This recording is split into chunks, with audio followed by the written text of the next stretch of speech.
Now remember, the topic of this program is sentence complements. Everything we've been looking at so far relates to words or groups of words that complete the meaning of the subject and the verb. In the next lesson and the ones to follow, we're going to be talking about different kinds of subject complements. First, direct objects. A direct object is a noun or a pronoun that receives the action of a transitive verb. It answers the question, what or whom, after the transitive verb.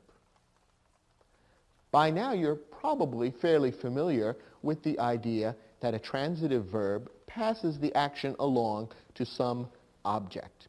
Well, technically this is known as a direct object, and the reason that that particular term is important will become clear in a few moments when we move on to Lesson 3.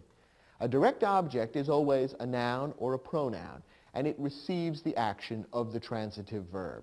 So anytime a verb is being used as a transitive verb in a sentence, you can be sure that it's followed somewhere by a noun or a pronoun which receives the action of the verb and which is known as the direct object.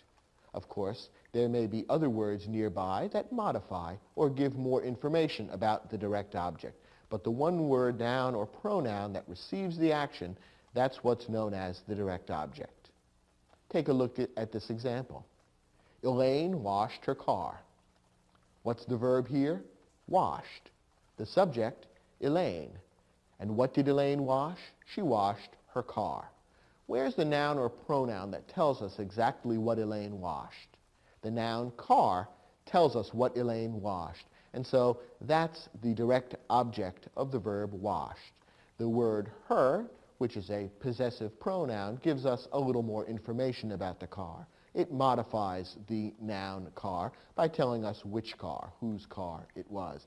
But the word car, that noun, is the direct object. It receives the action of the transitive verb washed. One more example. Derek applauded the band. What's the verb here? Applauded. The subject of the verb? Derek. And who or what did Derek applaud? Well, Derek applauded the band. So band, that noun, is the direct object of the transitive verb applauded. The article, is thrown in to give a little more information, to modify the band, to tell us which band. But the word band, that noun, is the direct object of the verb applauded. One more thing to realize about direct objects, they may be compound. We've already seen in this series that both subjects and verbs may be compound. That is, more than one word may be part of the subject and the verb, and the two or more subjects or verbs would then be joined by a coordinating conjunction, such as and. The same can be done with direct objects. That is, one sentence, one verb, may have more than one direct object, and the two or more direct objects would be joined by a coordinating conjunction, such as and. Here's an example. Dawn bought a blouse and a pair of shoes. What's the verb in this sentence? The verb is bought. The subject, Dawn. She's the one who did the buying. Now, is there anything in the sentence that tells us what Dawn bought? Anything that receives the action of the buying? Well, the answer is there are really two things that Dawn bought. She bought a blouse and a pair of shoes.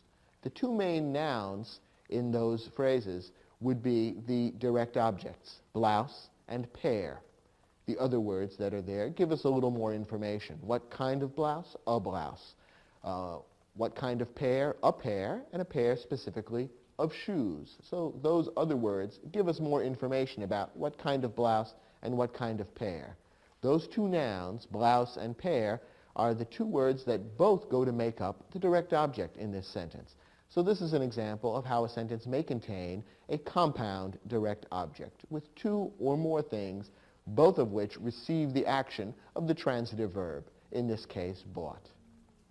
Turn to study guide. We have an exercise now that will test your ability to recognize direct objects when they appear in sentences. Try your hand at the exercise and then come back and we'll look at the questions together.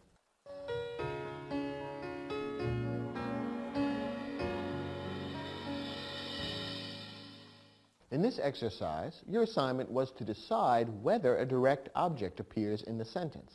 Not all of the sentences contain direct objects.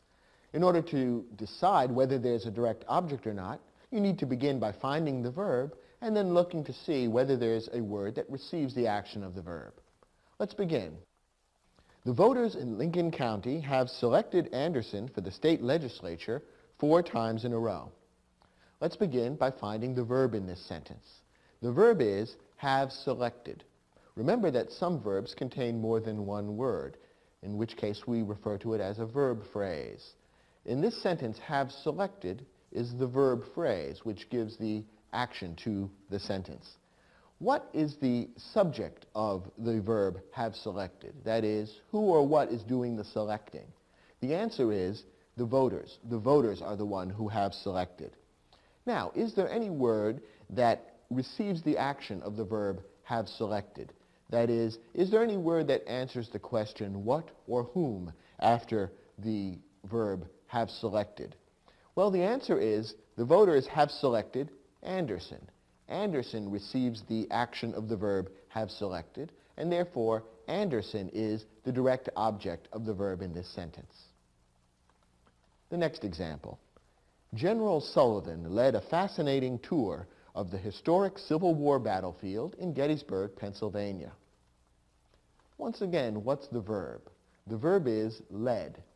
The subject of the verb is General Sullivan. General Sullivan is the person who led. Now, what did General Sullivan lead? What or whom did he lead? Is there a word that answers that question? That is, a word which receives the action of the verb led? Yes, what he led was a tour, specifically a fascinating tour. But the noun tour is the key word. That's the direct object of the verb led. It tells us what General Sullivan led.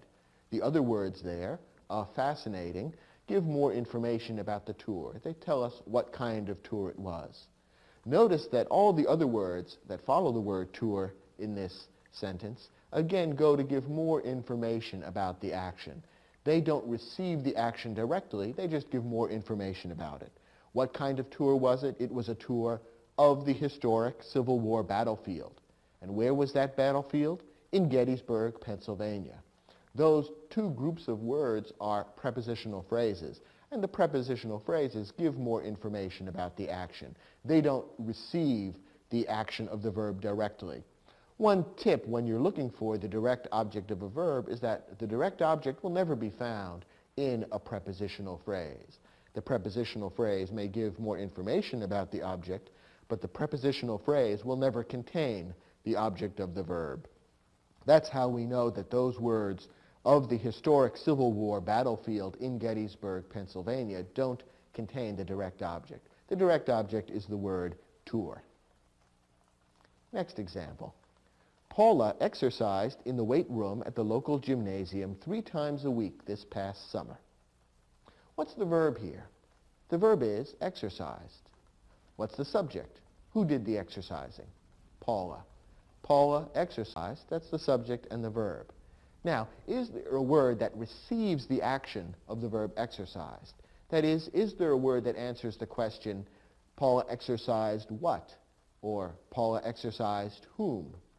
Well, the answer is there is no word that answers that question. We're not told, for example, that Paula exercised her dog or Paula exercised her rights. Either of those might be the direct object of the verb exercised, but we're not told that at all. Paula exercised, and the action ends with the word exercised. All the other words in the sentence give more information about how and where and when she did the exercising, but they do not receive the action of the exercising. Therefore, there is no direct object for the verb exercised in this sentence. Remember, that means that the verb exercised is an intransitive verb. It doesn't have a direct object which receives the action. Next example. The theories of Isaac Newton revolutionized physics and astronomy. The verb here is revolutionized. What's the subject? The subject is theories. It was the theories that revolutionized. And what did they revolutionize? That is, what receives the action of the verb revolutionized? Well, in this case, there are two things that were revolutionized, physics and astronomy. So both of those words are part of the direct object of the verb revolutionize. So we have, in this sentence, a compound direct object. Remember, a direct object can include two or more things, joined usually by a coordinating conjunction, like and. So in this sentence, there are two direct objects joined by the word and, physics and astronomy. Our last example. Benjamin Franklin's first job was working as an apprentice in a printing shop. What's the verb in this sentence? The verb is was. And perhaps you could recognize right away that this is not the kind of verb that has a direct object. Was is a form of the verb to be. And remember, to be is the most common and most important of the linking verbs. To be is naturally a verb of being rather than a verb of action.